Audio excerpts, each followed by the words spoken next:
That's it. What is up, everybody? Welcome to a brand new episode of Destination the Show. This is episode 101. My name is Jamie Cameron, joined from a different locale by the traveling Jeremy Nygaard.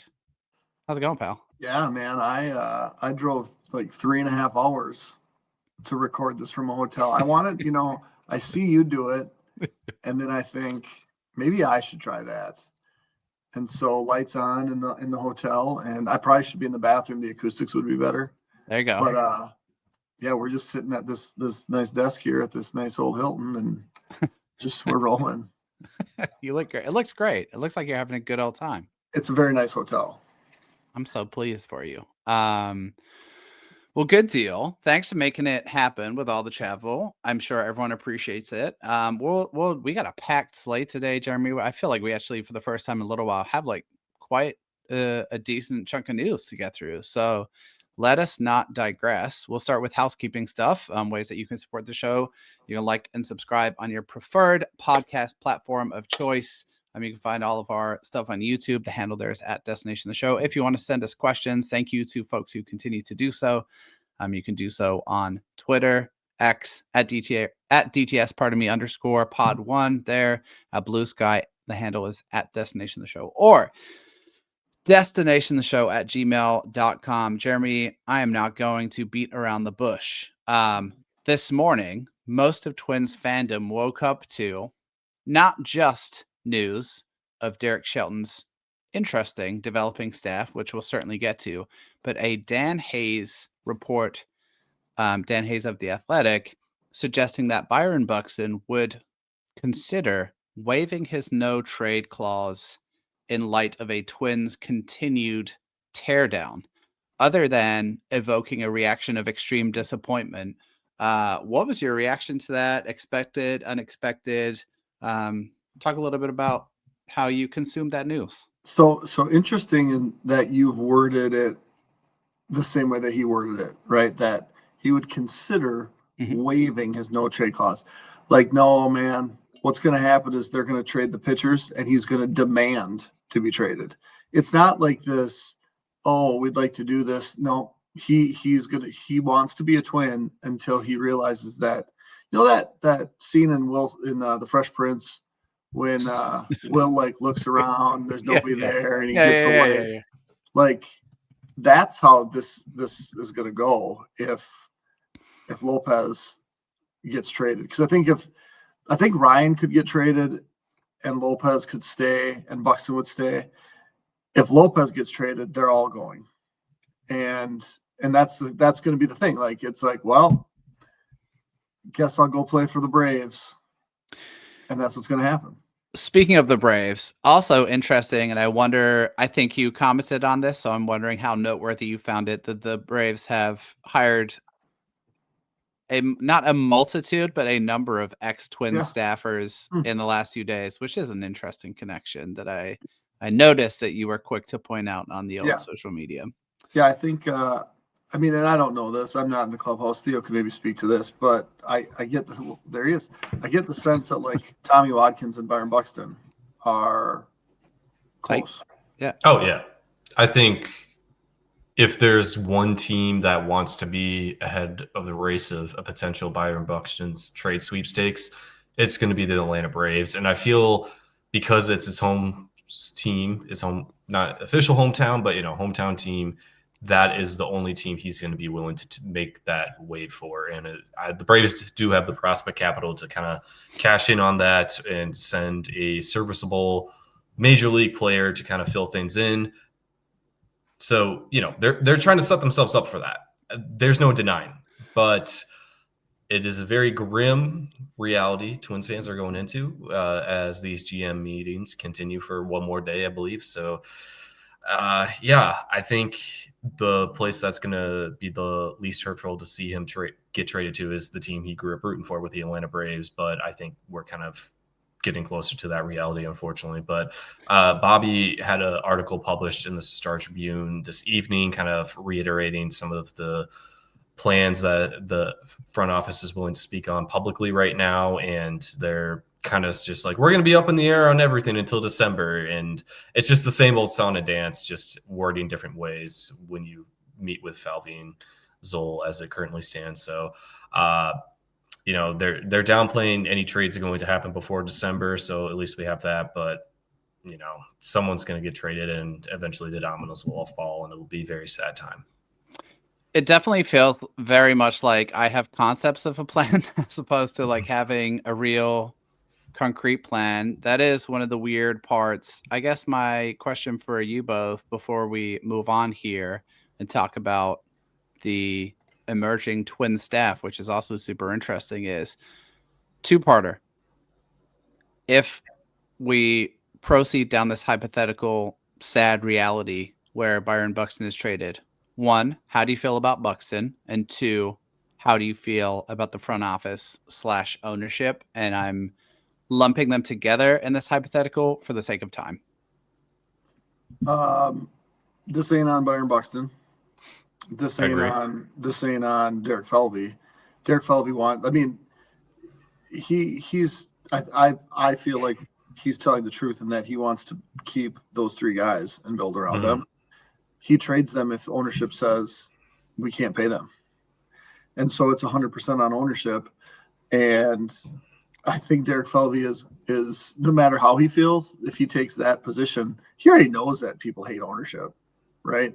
Mm-hmm. So he can save face if he has to trade Byron Buxton. Nobody's going to be like, God, Derek Falvey sucks anymore. And they might already think that. Mm-hmm. It's 100% on the poll ads, and that's too bad. But I won't like Buxton less. I love that he had a full healthy season. But I also think that any conversation of moving Byron Buxton, Drake Baldwin's got to be the name that they offer. Mm-hmm. I can agree with that. And yeah, I think it's always going to fall back on ownership. There's going to be flack for Falvey being the guy who authorized his trade elsewhere. And that's definitely going to stick around with him for a long while. But I mean, you have no ill will to Byron Buxton. He has been one of the most loyal players that the Twins have had outside of Joe Mauer in this last 25 years since the turn of the century. He's been extremely loyal to this organization, but I think everyone reaches their breaking point. And unlike Mauer, he does not have the hometown ties. Like, he's not going to be in Minnesota forever. We know that. So I think if he sees the Braves as contenders and wants to go win a championship with the team he grew up rooting for, you can't really hold that against him, especially with the direction the team's going in because of how the poll ads are financially constraining themselves when they can alleviate some of those constraints that they put on themselves. Yeah, absolutely agree with that. And the reason I asked that, I knew how you guys would respond in the, like, how would that make you feel about Byron Buxton question. The reason I wanted to ask it is I think we all know the sad outcome of this hypothetical is, that there's going to be a loud subsection of Twins fans on social media who spin the situation as Buxton showing no loyalty in an event that he was traded, when we know that he's shown loyalty perhaps to a fault to the organization. Mm-hmm. And this is why loyalty should not be a thing in sports. These are employers and employees, and 99% of folks would change their employment for a better situation, whether that is better conditions, better money, more free time, whatever the thing is that floats your boat. I think we would all do the same if we're in the same position. So we'll keep track of that. Hopefully it doesn't come to that. Another interesting undercurrent to the offseason. Let's move on and talk about Derek Shelton's emerging staff. So we'll start with a quick summary, Jeremy, and then I want to dig into a couple of specific names that I think are interesting. So we'll do outs, ins, and then unsures. So out, Jace Tingler, former bench coach, has been hired, as was heavily rumored and suspected, as Tony Vitello's bench coach in San Francisco. They were college teammates together at Missouri. Tommy Watkins out. He has been hired by the Braves as their third base coach. Kobe Suggs, former bullpen coach, hired by the Texas Rangers in the same role. Hank Conger out, and Nate DeMann, who was the quality control coach, also out. No word on where they may end up yet. In or retained, Pete Mackey and assistant pitching coach Luis Ramirez. Ramon Borrego also being retained, and then two brand new hires, which we'll get to in a minute. the names that are unsure, all of the hitting coaches. So assistant hitting coaches, Trevor Amicone and Raiden Sierra, and then Matt Borg-Schulte. All three of those guys were hired last year. I do believe all three of them have at least one more year left on their current deals. The two new hires, Jeremy, that I want your take on. LaTroy Hawkins, hired as the brand new bullpen coach for the Minnesota Twins. Why don't we start there? I feel like this has been universally lauded as like a piece of good news everyone can coalesce around. But your thoughts on LaTroy Hawkins as Derek Shelton's first hire? Yeah, I think the thing about Hawkins, the thing about a lot of guys that go in this direction, like there's not a ton of coaching experience there, right? But what he has done for fans is we've got the peek behind the curtain every time he puts a headset on. Yeah. So you can watch a coach or manage and say, what's he doing? He doesn't know what he's doing. But then when you listen to the guys talk about it, it's endearing, right? And I think it's kind of funny because I coached sports for a long time, and I think people thought that about me. Does he actually know what he's talking about? I think that every time I talk to you. Right. And then I transitioned to putting on a headset and talking about sports, and people are like, oh, so you do know what you're talking about. And it's like, I'm not saying anything different than what I did. I just get an opportunity to explain what's going on in my head.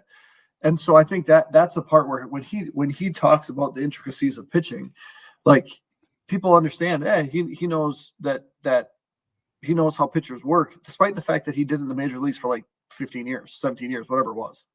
And so there's just an added level of credibility because he talks about it. He does it. People like him as an announcer, I think, for the most part. And it's very much in that same realm that if Justin Morneau was hired as a manager with no managing experience, that people would be like, oh, that guy does know what he's talking about, which I think is sometimes different than what Bert Blyleven just said the same things over and over and over and over and over again. It's like, does he really add anything of value? And Hawkins will. And I think it's kind of neat because the way that he talks, it's kind of a blend of old school baseball and new school baseball. And I think that's certainly what the collection of fans want. I think that's the best way to kind of put it. So I'm good with that hire. I do wonder, how much does a bullpen coach actually do, right? More so now than I think years ago, but he's mostly hanging out in the bullpen with people, and they're playing games, trying to pass time, throwing gum at cups and rolling balls, and doing the fun stuff that guys do in the bullpen. Yeah, I think a couple of things to add on Hawkins. That one especially that I have not seen talked about much. You mentioned not a ton maybe of professional coaching experience. It seems clear to me that with these new hires, the Twins are leaning into something here. And Derek Shelton called it out early in his media availability, which is in Pittsburgh, they didn't have enough guys with enough MLB experience on their staff. And they've really thought about addressing that with their first two hires, the second of which we'll get to in a minute. LaTroy Hawkins pitched 21 seasons in the majors, which is almost unbelievable. Despite not having a ton of pro experience, LaTroy Hawkins is extremely seasoned as an amateur coach. He's done a ton of work with the younger Team USAs. And so I think that's also an interesting lens and angle for us as draft interested nerds / appreciators, as he has often good connections to guys Twins end up picking in the first few rounds of the draft because of Team USA experience. The other major hire, which came a day or so ago, is news that the Twins have hired. Theo's so excited. My God. Settle down, Theo. The Twins have hired Grady Sizemore to be their base running outfield and first base coach Go ahead, Theo. Let's put a quarter in you. Say anything you need to about Grady Sizemore. Go for it. I mean, talk about one of the biggest what-if cases in Major League history of if this guy had a healthy trajectory, imagining what could have happened. But we saw a brief glimpse of Grady Sizemore as a manager with that very dismal 2024 Chicago White Sox team. He managed their last 45 games of the season, only got one ejection, and I think Twins fans will appreciate the one umpire who ejected him when he had that incident was Hunter Wendelstedt, so Gardy's old rival. So there's a nice little Twins connection there. But Shelton was the hitting coach for Sizemore during his prime years from 05 to 09 with Cleveland when he was just tearing up the storm and when Ozzie Guillen was praising him as a future Hall of Famer before he really would have hit those peak years. And then the injuries happened. So, I mean, that's a really great addition. As we mentioned, there's the connection already with Shelton from his playing days, leading into someone who has a lot of good major league experience, both experiencing the very highs of the game and the very lows. So that will be good to have. And obviously as the first base coach, he's not going to get much scrutiny there, as you know, he's just going to tell guys when to go and when not to go. And I think it'll be nice to see Ramon Barre go back, who was the first base coach this year, an organizational soldier who has been with the Twins organization since the mid-90s and finally got his first major league coaching job. So it's nice to see they retained him and, you know, rewarded that loyalty there. But Grady Sizemore being added to this coaching staff, I think there's a lot of nostalgia for those of us who grew up in the 2000s. And we're just rooting for good baseball players, even if they were on a division rival with Cleveland. But it's really great to see what he's going to do for this team. And I mean, when I'm down in spring training doing coverage there, that's going to be one of the first coaches I'm going to be gravitating towards, just to pick his brain.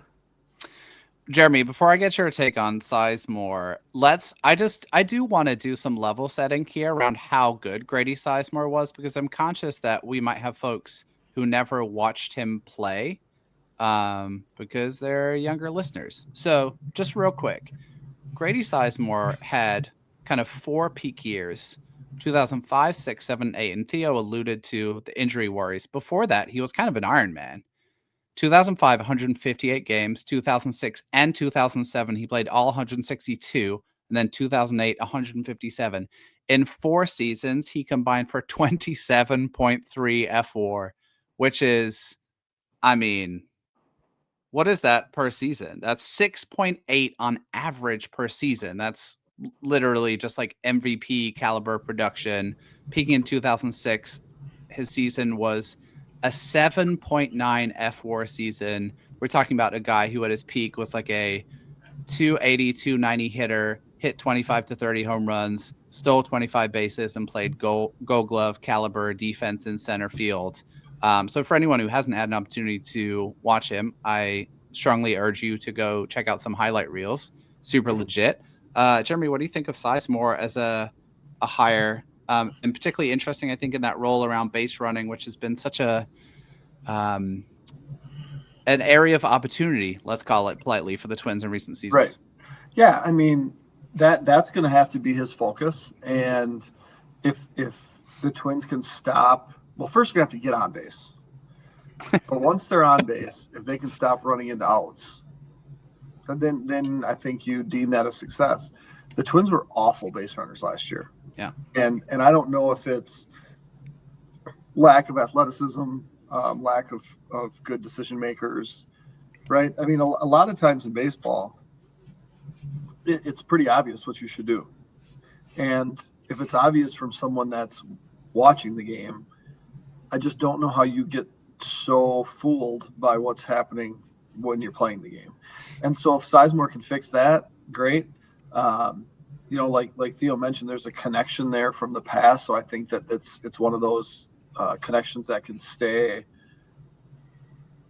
consistent, maybe for the long haul, as long as Shelton can hold his job.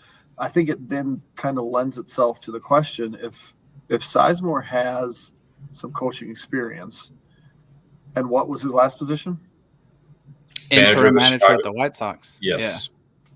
Right. So to not be the bench coach makes me wonder, who's that going to be? Right? Does this lend itself to be a bigger fish in that pond? I think from what we're hearing, until another name is named, it seems like it's James Rousen's position if he wants it. Interesting. That's what I've been hearing around here is he was the runner-up, and they want to provide him the opportunity to be a bench coach if he wants it. But if he doesn't want to take the job, then that might be why that would be the last coaching position filled for 2026. I take Ralston as the bench coach. Mm-hmm. I take him as the hitting coach. Yeah, I mean, again, I think the bench coach job is his if he wants, and if not, then they're probably going to go in a different direction, and that's why we haven't heard any official names yet. So, but had we heard Sizemore as the bench coach, would that have been like, wow, that's a giant leap up from where he was before? I don't think so.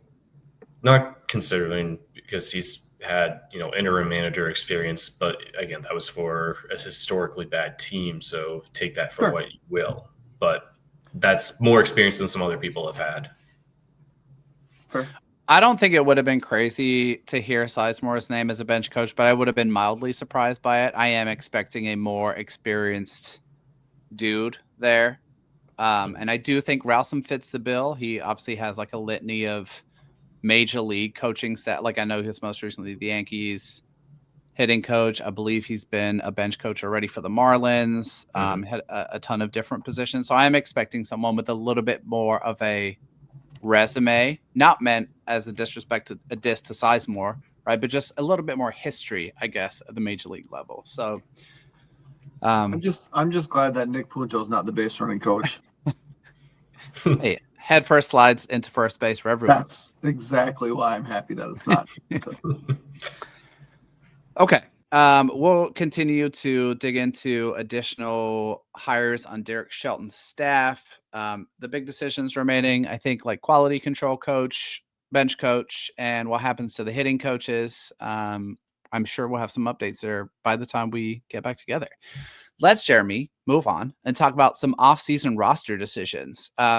We've touched on this, but I think it's a little bit puzzling that we don't have a little bit more concrete information on what the Twins plan to do with payroll this year. There's this limited partner announcement at some point in the near future, and like a little bit of mystery there. But I think we can still walk through some of these hypotheticals. Last week, we talked about mostly a group of pre-ARB hitters or ARB hitters who kind of make up the Twins' quote-unquote young core, a lot of whom disappointed last year. We walked through their 2025 season, whether we expect them to be on the team in 2026 and what their outlook is going to be. We're going to do the same thing with the Twins' experienced rotation arms. We don't need to do it for the bullpen because there's no bullpen. But we're going to walk through their kind of big three, or at least perceived big three. And we'll go through the same process here. We'll talk about what their 2025 season, how it went, what their contract looks like, and then what we're expecting the Twins to do. And I think we have some really interesting avenues here for where the offseason might go and where it takes the Twins in the next 3 or 4 years. So why don't we start with Pablo Lopez? We recall that he was acquired in a straight-up trade for Luis Arraez. The Twins quickly extended him. That seems like light years ago, to a very team-friendly 4-year, $73.5 million deal. He's a free agent in 2028. He missed a bunch of time in 2025, only managed 75 innings. The 3 seasons preceding that, he pitched at least 180 innings in each. Last season, he was effective, but maybe not his absolute best. A 2.74 ERA, a 3.19 FIP. His strikeouts were down 8.68 per 9 innings, down about 1 per 9 from the previous season. His walks are up a little bit, but still very good control and command overall. Jeremy, I saw Nick Nelson recently wrote a piece at Twins Daily basically saying Pablo is like the fulcrum of the offseason. If he's traded, everyone's gone. Do you agree with that? And like, I know it feels impossible to pick a side of that seesaw right now, but what do you think happens with him this offseason? I think the ask on him should be extremely high from the perspective of he did miss a ton of the season. Whenever you miss a chunk of the year, like your value just goes down because there's questions about how healthy you actually are when we're trading for you. Yeah.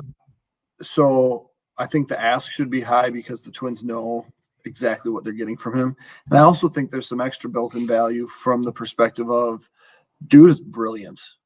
And if you want your young players, which this team is going to be full of, to learn from the veterans, there's a added value of having that veteran being Pablo Lopez.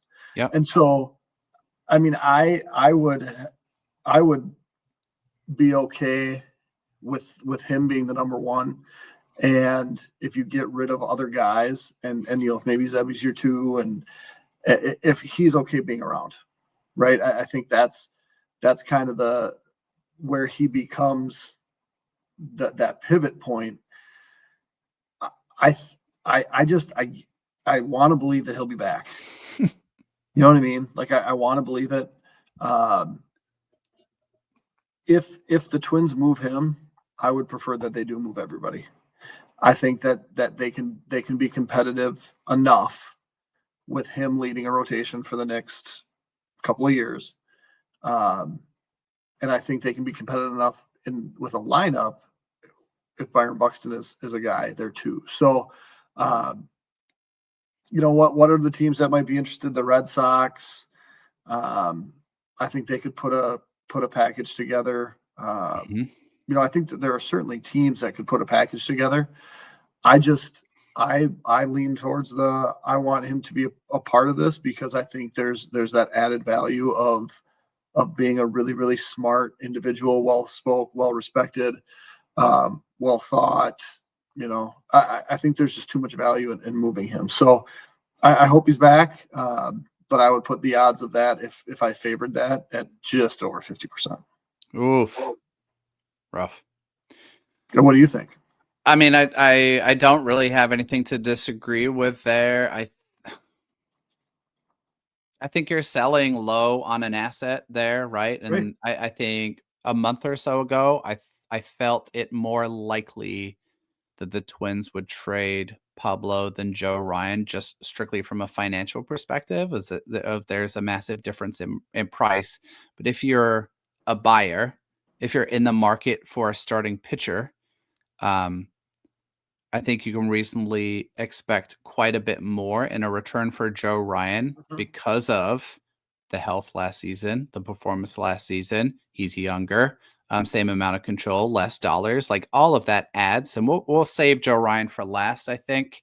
Okay. But I'm with you. I think it's a pick 'em at the moment, and it feels like a tense place to be, and I think it's really added to by a lack of any concrete information about what the Twins might be doing last year. Like I distinctly recall, Jeremy, after we did the Lopez extension and the Carlos Correa deal, and we had that season of like $156 million payroll, when the payroll, was going to be slashed by 30 million or so, that news became public pretty early in the offseason. And I remember it well because there was an absolute uproar. And I totally get it. That's incredibly frustrating. The fact that we haven't heard anything is more weird and a little bit more sinister is not the right word, because it's only baseball. But it's just extremely weird to me. And I don't really know or understand kind of what it means for how you go about planning an off season when everybody else is starting now. Are we not starting now? Well, I think that's kind of the reality. If you don't know your budget, just in basic life, right? If you don't know your budget, what are you going to do? You're going to tighten things up. And so the longer this takes, the worse off it's going to be. I shouldn't say that.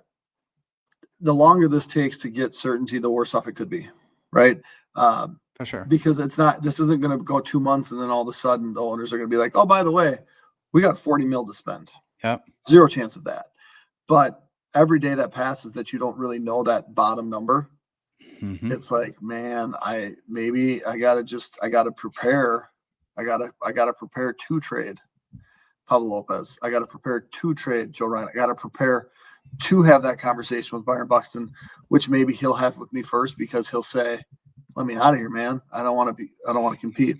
And I do think there is, and it's going to take a while, but if you can just, and we've talked about this before, if you can just flip forward to having a bunch of AAA dudes that are your major league team, like there's some fun in that, right? Knowing that you're not going to win a ton of games, but Emmanuel Rodriguez will get to play as many games as his thumb stays healthy for.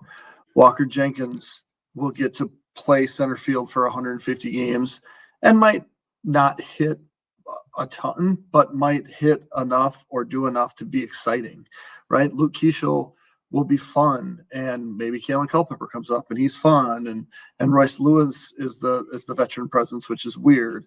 But so you know weird. What I mean? Like yeah, I do. You're gonna get more prospects if you get that outfielder from Boston. Like you throw him in the mix, and you have, and then it's like the 40-man becomes your kind of expanded 26-man, where you bring guys up, you send guys down, you bring guys up, and you just kind of audition. And the Twins have done this before, right? They did it with the Jock Jones and Torrey Hunter, and it was like they get to know him thing, because it's like all these new faces and young. It took 3 years and they were winning titles. And so I think there is some excitement. Plus you can be entertaining, inconsistently competitive, and really, really cheap. And I think there's some, I'm not gonna say eagerness, but maybe some like, yeah, okay, that maybe that's worth pursuing. And people would buy tickets to watch, because a lot of people aren't able to watch TV yet, right? But yeah, there's going to be a lot of empty ballpark at Target Field, and it's going to be sad. But at the same time, there's the prospect pipeline is strong, and if you trade some dudes, it's only going to be stronger. And I think there's at least reasons to be optimistic. We've talked about teams, right, that have just an awful farm system and an awful big league system. Yep. And those aren't any fun. And I think the Twins have at least enough coming up that it could be somewhat fun. Yep. I think that's fair. Speaking of Erod, by the way, 4 home runs in the Dominican Winter League so far. Not trying to jinx anything, but he's kissing bats and clubbing huge home runs. And 2 healthy thumbs. And 2 healthy thumbs. Long may it continue. Okay, amazing. Let's move on and talk about our second guy. We'll save Joe Ryan for last, because I think he's like potentially the most interesting conversation here. Bailey Ober, projected in ARB to make $4.8 million, free agent in 2028.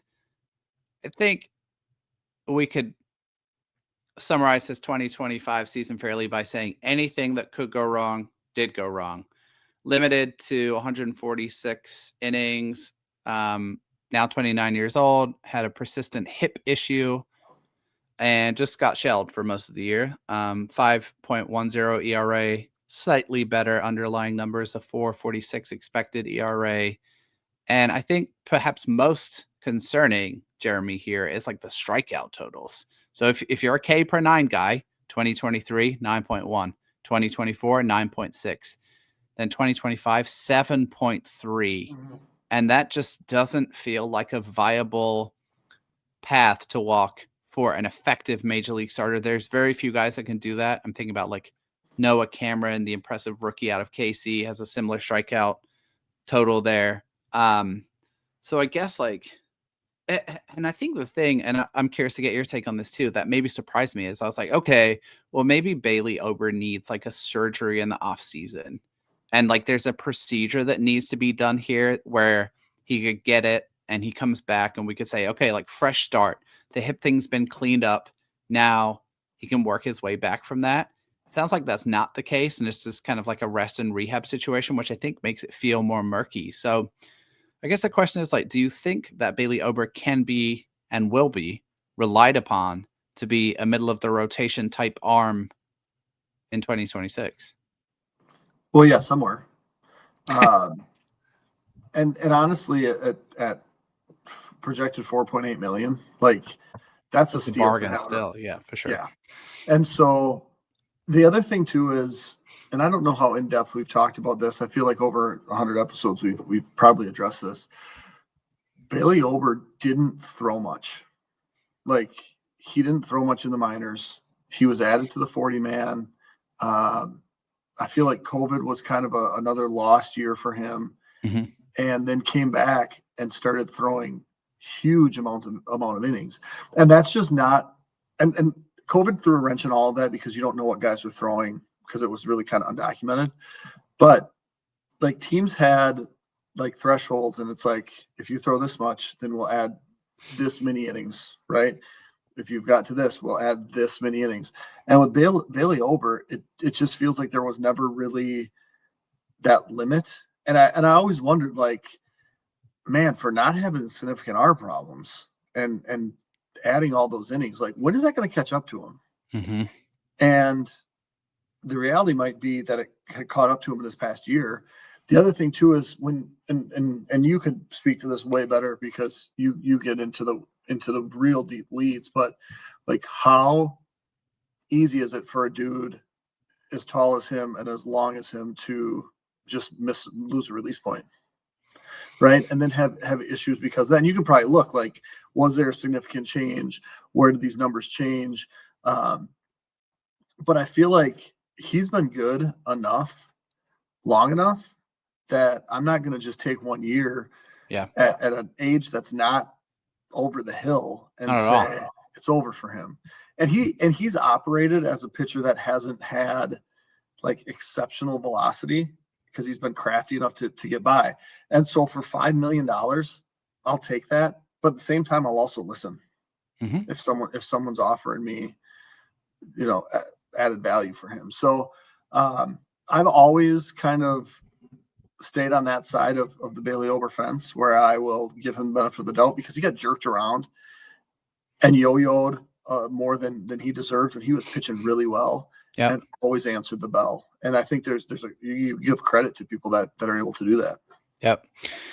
I think I agree with most of that. And that's an interesting wondering about the release point thing. I certainly think we could say with confidence that it's much easier for someone with limbs and levers, the length of his levers, to lose their release point and to like struggle with a biomechanical challenge. And I would bet that that's at the forefront of some of the work that he's done. And you're absolutely right too, Jeremy, that his stuff plays up.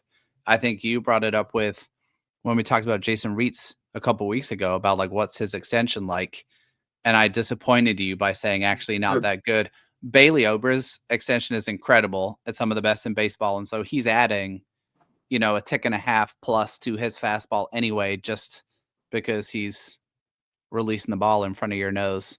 So yeah, I mean, I think in the Twins situation, they have a ton of young arms, but you want to go into the season hopefully with like really 4/5 of your rotation that you feel confident about, and ask the young guys to like battle it out in spring. And I'm sure there's some of those guys who are not going to be completely healthy coming in and all that good stuff. So you're absolutely right. I think, if he remains with the org, Bailey Ober, he's been much more a 2.5 win type pitcher than the 1.2 win pitcher that he was in 2025, and hope he can bounce back to that somewhat in 2026. Let's move on and talk about Joe Ryan, because he is a fascinating. We also got Joe Ryan questions, a weird Joe Ryan question, but I think one that's really interesting. Joe Ryan is another kind of pivot point in the offseason, I think. Projected in arbitration to make $5.8 million. Probably would have been a little bit higher had he not tanked a little bit down the stretch. Also a free agent in 2028, so 2 more full years of team control. 29 years old. Joe Ryan, 171 innings in 2025, a 3.42 ERA, almost an identical 3.46 expected ERA. Struck out a very healthy 10.2 guys per 9. Really doesn't walk anybody either. Just a really consistent, I think we can safely bucket him in that, like, you would feel confident that Joe Ryan could start a playoff game, even though the Twins didn't feel confident in that last time they started him in a playoff game. Here's my question. Allegedly, Jeremy, the asking price for Joe Ryan starts at 2 consensus top 50 prospects. What do you make of that? And And I guess my same question here that I asked around Pablo, like, do you expect him to be back next year? Try and give us some odds here. And do you think he's more or less likely than Pablo Lopez to be moved this offseason? More likely. Okay. Significantly more likely. And when I talked about Pablo Lopez, I used the words well-spoken. When you're around younger guys, there's something to be said about that. The words I would use about Joe Ryan are outspoken, which I think is okay at some points and less okay at other points when you are around guys that you're trying to lead. He's got a different style of leadership, I think. And I think the when you're good, like, that's how you lead, right? But there was some comments, always unattributed, after the trade deadline, where someone's was like, one of the players reportedly was like, "Who wants to be here? If no one else wants to be here, get rid of me." Like, everybody just assumed that's Joe Ryan. Right? I assumed that it was Ryan Jeffers, actually, but go on. Really? Yeah, I don't know why. It's just what the thought that popped into my head. But continue. For me, that was like that would totally be a Joe Ryan thing, and it makes sense given how Joe Ryan is. I think the return, because it's not a huge guarantee, would be significant. Knowing that if you get 2 years of Joe Ryan in a trade, and you don't re-sign him, you're gonna QO him and recoup at least a little bit. There was a report earlier this week about the Angels' interest in him. Okay, so can we talk about that for a second? I would love you brought it up. So someone actually reached out to us on Twitter to ask about this. I want to try and find Raphael. Thank you for bringing this. I had not read this. Had you heard this rumor before about the Angels and Joe Ryan before someone kindly linked it to us? MLB Trade Rumors reported it like yesterday morning, and then the question came shortly after that. Okay, so let's just talk about that for a second, because someone else, Wyatt, also asked a question around like, what do you guys have prospect crushes from other teams you would want the Twins to trade for? And I think it brings up a logical conversation in this Ryan trade of like what teams might be good fits. So let's deal with the Angels fit first. That strikes me as such a weird one. You mentioned earlier, Jeremy, teams who don't have a good major league team and don't have good farm systems are really boring. That's the Angels. That is them. However, they do have some interesting players. We've talked a decent amount about Zach Neto as a like potential former Twins draft pick, the Brooks Lee draft cycle, but that, yes, they're bad and their farm system is bad. Mm-hmm. And so Raphael called out Tyler Bremner, who have to start with Bremner. I mean, 100%. And like, here's the thing though, right? I think most prospect lists have Bremner as a consensus top 100 guy. Right. The Angels potentially have another fringy top 100 guy in George Klassen, who actually pitched at Minnesota and throws 100. What the Angels don't have is like any hitting prospects who aren't like 18. And so like that's kind of my wondering in them being brought up is it's like, to me, it would have to be, okay, could you do Tyler Bremner and like an MLB bat as who's the Angels outfielder who's really good? I'm blanking on the name. Like Joe Adell? No, not Joe Adell. I'm thinking of Taylor Ward. There you go. He's a free agent. Okay, never mind. But like see what I know. Just thinking creatively, right? Of like, do you maybe potentially go the route of like a high-end prospect who you feel confident can move fast? And like, I feel like there's this blueprint now in Trey Savage for a guy like Tyler Bremner, who you're like, ooh, maybe he can do 1 year and zip through the minors and then contribute and maybe package him with a major league hitter. I just don't know if I see the Angels farm system as a good fit, but I guess that is dependent on, and I'm curious for your take on this, Jeremy. Do you think if the Twins trade Ryan, are they more likely to target close to MLB ready contributors like they did at the trade deadline? Or is there a pivot point to just like, let me get the best prospects? That's the move here. That's got to be the move, because it becomes such a numbers crunch with all these guys have to be added to the 40-man, and you have to spread that out. And I think in any deal you're probably looking for one guy, right? Like Bremner would be close. Bremner will be close. He'd fit in kind of nicely with this next wave behind them, right? But fit in nicely. And then I think you really target like the Taits of the world, where it's like super high upside, 3 or 4 promotions away. Because I don't see a lot of places aside from catcher, right? Which is why I say Drake Baldwin, and I don't know if the Braves would even entertain that thought. Where it's like there's not prospects coming up at that position, right? Yeah. Like we could name 6 outfielders that are either in the major leagues or close to the major leagues. We could name a number of second baseman, shortstop, third baseman who are either close or in the major leagues. You can find anybody to play first. The catching is where there's a need, and the pitching is where there's a need, but you could really be creative when you don't have anybody in the bullpen, right? You piggyback guys. You figure out a way to get through those in a unique way because you're not going to be super competitive. It would be hard to say, yeah, we'll take 2 more AAA guys in this deal. We'll take 2 more AAA guys in this deal. We'll take 2 more AAA guys. And at the end of the year, say, God, there's 16 guys we got to add to the 40-man.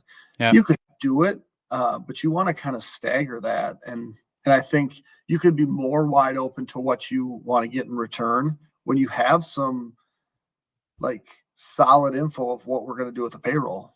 And then figure it out. And it becomes highly competitive because they're all competing for that promotion to AAA. They're all competing for that 26th spot on the roster when it opens. They're all competing for that spot when there's a doubleheader. So I think that there's just a lot of things you could do. And if that means, yeah, we're going to trade for that super high upside 17-year-old that has a 15% chance of reaching the major leagues, instead of taking the guy that's like, yeah, he could probably be a 4th outfielder because there's already those guys. And so with all that being said, I don't love the Angels as a fit. No, I don't either. Unless you're getting 2 of those 3 pitchers and someone else that's a significant prospect. I just don't know that they have that to offer. I agree. Let me give you a couple of orgs I think are good fits, and people can weigh in on this and tell me if you agree or disagree. In no particular order. And I think it's hard, right? Because there are some that are disqualified. AL Central, automatically disqualified because you're not trading them in the division. Seattle, brilliant farm system, automatically disqualified because the strength of their org is a rotation. So I would highlight a couple that I think are worthy that are like kind of top 10 systems that would be best fits in terms of just like prospect quality. New York Mets, close to top of the pile for sure. They've got a little bit of everything. Dodgers, same thing. The Brewers, if they're willing to entertain that. However, I would say that the Brewers are likely to trade Freddie Peralta away this year. I don't think it's super Brewersy to take on a guy in the middle of his arbitration years. That's usually when they trade guys away. So I kind of disqualified them already. And then you've got, the next best farm systems after that, in my opinion, are AL Central. Like the Tigers have a good system. Cleveland has a good system. They're not going to trade to those guys. So, I think you could make an argument for Toronto or maybe Baltimore, all of the AL East teams. But there's not tons and tons of good fits in terms of prospects for Ryan, just in terms of like prospect capital. I really think you are kind of wading into like a high caliber prospect and a immediate major league contributor. Okay. Would the Cubs have interest? I don't like the Cubs system at all. I know that's like an unpopular take, but I don't like their guys. Like Kevin Alcantara, who's Owen Casey came up and did what we thought, which was like strike out a lot and not really hit yet. I just maybe that's just like a personal issue I have. I'm not as high on the Cubs system as some other folks. Okay, quick news and notes, Jeremy, and weigh in wherever you so choose. Positive Byron Buxton news is he won Silver Slugger for the first time in his career, making him one of very few dudes to win a Silver Slugger, a Gold Glove, and a Platinum Glove. That's cool. Don't know why you would want to force that kind of a guy out of your organization. Luke Keeschel, who we talk about quite a bit, by the way, since back in spring training, finished 9th in AL Rookie of the Year, which is pretty good considering he only played a handful of games in comparison to the rest of the guys that finished in a unbelievably loaded AL Rookie of the Year field. And then draft lottery, 27 days away, December 9th. How many sims have you ran? 600. And I'm not learning anything new at this point, but now I'm determined to get to 1,000. So still picking fourth? Yeah. Top 5 pick, not a top 3 pick. Dude, let's finish out with a couple of questions here. So we kind of answered a little bit. We didn't really answer Wyatt's question, which is prospect crushes. So you know what? We'll bring that forwards to another episode and we'll highlight some actual guys. But we did, I think, talk a little bit about orgs. We talked about Raphael's question about the Angels and how odd of a fit that is. But I do think that's worth keeping in mind is like, we're always going to focus probably naturally on the systems that are the most stocked with prospects. Right. They could trade with a poor system that just has guys that they really, really like. But if you're telling me that the asking price is going to be top 50 prospects, right? We can go through this list and say, oh yeah, okay, right? And I think you can take off the top 10 prospects. For sure. And then you get to the point that's like the Dodgers have DePaula and Zaire Hope as 2 outfielders. Like, I like Zaire Hope. That would be interesting. There's a Brewers version of this trade, I think, too. Well, yeah, they have Pena, they have Mate, Cooper Pratt, maybe. Cooper Pratt. And then a lot of it would be like guys that were just drafted. You talked about the Mets. Jet Williams is 30th on MLB.com. Like he's not for me. But he's a type that the Twins would have been interested in. Are the Phillies looking at adding pitching because the Twins have gone to that well? We'll take Aiden Miller this time, right? But I mean that's a conversation that you can have. And then again, it's a lot of younger, like just drafted guys. Yeah, Jonah Tong would be a ton of fun. You make that funny face. I'm kind of worried about Jonah Tong because he only has 2 pitches. But go on. And sure. And he looks like he may break down, but that could be kind of fun. So there are the Guardians have a ton of guys in the top 100, which will probably be suspended for throwing baseball games. Stop. No, but yeah, I mean that there are guys that we like and that we've talked about. If the Blue Jays want to talk about Namala, I'll listen. Right. Okay. But yeah. We can talk about that later too. Namala and Johnny King. Yeah. Okay. We'll highlight some guys next week. Hopefully not next year. All right. Let's knock out a couple more questions, Jeremy, and then we'll get out of here. Rye says, and thanks to everyone for their patience here because these came in a couple of weeks ago and we've just been slow. What's going on with Billy Amick? So let's give a Billy Amick update. Billy Amick was one of a handful of interesting names that the Twins sent to the AFL. And he missed a bunch of time during the season with injury. And here's what it looks like in the AFL so far. What do we got here? 41 plate appearances, hitting 033, 293, 033. That's good for a 326 OPS with 20 strikeouts in 11 games and 8 walks. I'll be completely honest. I haven't swung it back competitively in a few years. Stop. I believe I could hit 033 in the AFL right now. 42 years old. No way. You would hit 0. You would donut. Absolutely no way. You would strike out every single time. You wouldn't even. I would go so far as to say you wouldn't even touch the ball with your bat. You're wrong. I think I think we'd all have goose eggs, but we would have some ground outs, and maybe one of us would have a fly out. You guys are tripping. Bro, you don't understand. You don't understand my athletic capabilities right now. Anyway, what do you make of that, Jeremy? Okay, so I guess do we read anything into this? Because I think what we wanted to say, and I think what we said when the AFL rosters came out was like, it would be great if Billy Amick could like mash and kind of get back on track, right? Because we saw a lot of doubles this year, we saw a lot of missed time, and we saw overall just like we wondered a lot about the power.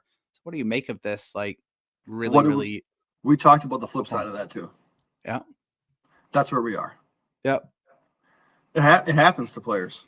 It literally happens all the time where players kind of max out, and it's inexplicable because you assume that they would just be better, and then they're not. And if Billy Amick doesn't get it together next year, it's like Aaron Sabato all over again, where you just kind of fall off the prospect radar, but you stick around because there was an investment made. Mm-hmm. And you hope that something gives, and when something doesn't, you move on. And I think that Billy Amick right now has kind of fallen down the prospect map to the point where when spring training comes around and the minor league seasons kick off, there's just not expectations for him. And again, that happens all the time. It just doesn't happen all the time to guys that were rumored to be a first-round draft pick, right? That's the piece that I think is so interesting, and that lands so differently, right? Because what was his draft year? 24. That was the Kalen Culpepper year, where they were primed to take Savage. He got taken the pick in front. They took Culpepper. Culpepper has been incredible. Then they get DeBarge, Billy Amick, and then Dason Hill. So you're looking at like 2 really strong starts out of 4 there. But if you take Billy Amick at 21 overall, you're feeling very, very different about that draft, I think. I think 3 strong starts out of 4. I'd take DeBarge as a strong start. Sure. But it was what we talked about, right? You get I mean, it's not that Culpepper's a high floor, low ceiling guy, but Culpepper is one of those guys that was like not at a minimum, but most likely outcome is he can at least make his way into the major leagues as a utility type player. Mm-hmm. Fair? Yeah, definitely. DeBarge, it's like, okay, maybe a spark plug type guy at the top of an order, or he ends up as like a bottom of the order guy, but he's going to add value with his base running. He's going to be able to play multiple positions as kind of I'm not going to say super utility, but a valuable bench bat, right? Yeah. Yep. There was floor there.